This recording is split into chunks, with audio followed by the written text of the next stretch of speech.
الكرياتين. الكرياتين في ناس بتاخده في رمضان، فهل ده صح ولا غلط؟ هو بيحسن من البرفورمانس بتاعتك او بيحسن من الاداء بتاعك اثناء التمرين، فهو كويس جدا ان انا اخد الكرياتين في رمضان. الكرياتين بيغذي الفايبرز او بيغذي بمعنى صح عضلاتك بالميه.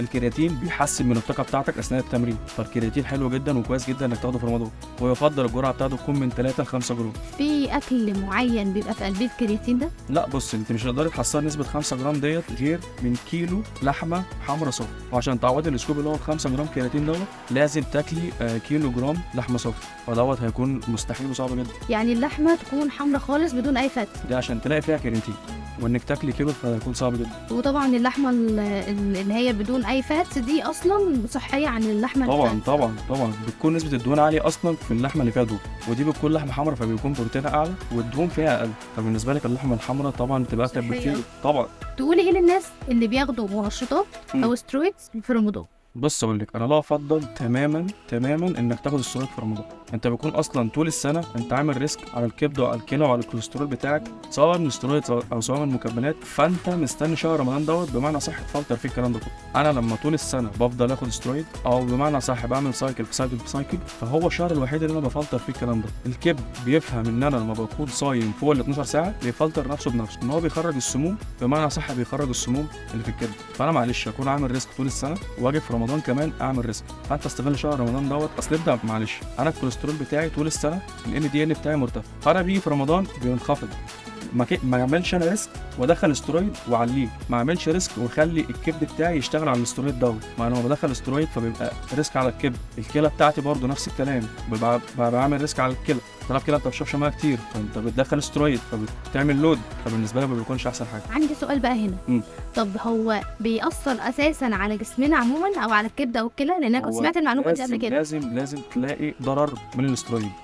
خلينا متفقين، الاسترويد هيديك نتيجه حلوه، هيديك عضلات حلوه، وهيدي شكل جسم شيك جدا، بس هتلاقي ضريبه بتدفعي، ضريبه في الكوليسترول، في الكبد، في الكلى، في القلب، في البروستاتا، في الغدد بتاعتك، في كل جسمك. طب انا نعمل ريسك في رمضان، ده هو الشهر الوحيد اللي انت بتفلتر فيه الكلام ده. يفضل فتره نقاهه في الشهر ده.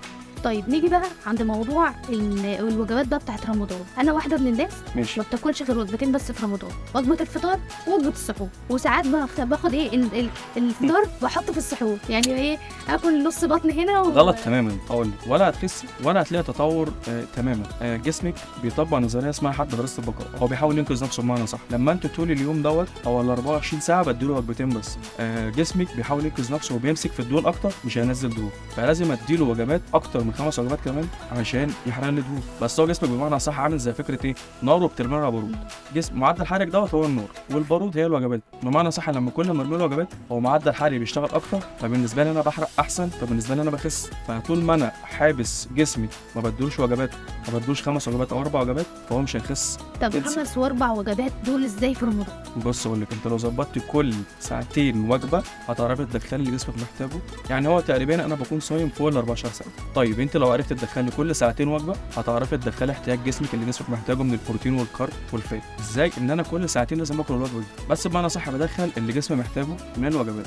طيب ادخل ازاي الوجبات، يعني ادخل ازاي كميات الاكل في الوجبات دي؟ لا بص، دي بتعتمد على الكوتش اللي معاك. انت في كوتش طبعا بيكون عارف الانبادي بتاعك، بيكون عارف الحرق بتاعك، بيكون عارف طبيعه جسمك، بيكون عارف الجينات بتاعتك والعوامل الوراثيه، وبناء على كده بيظبط لك دايت بلان بيكون محسوب بالسعرات.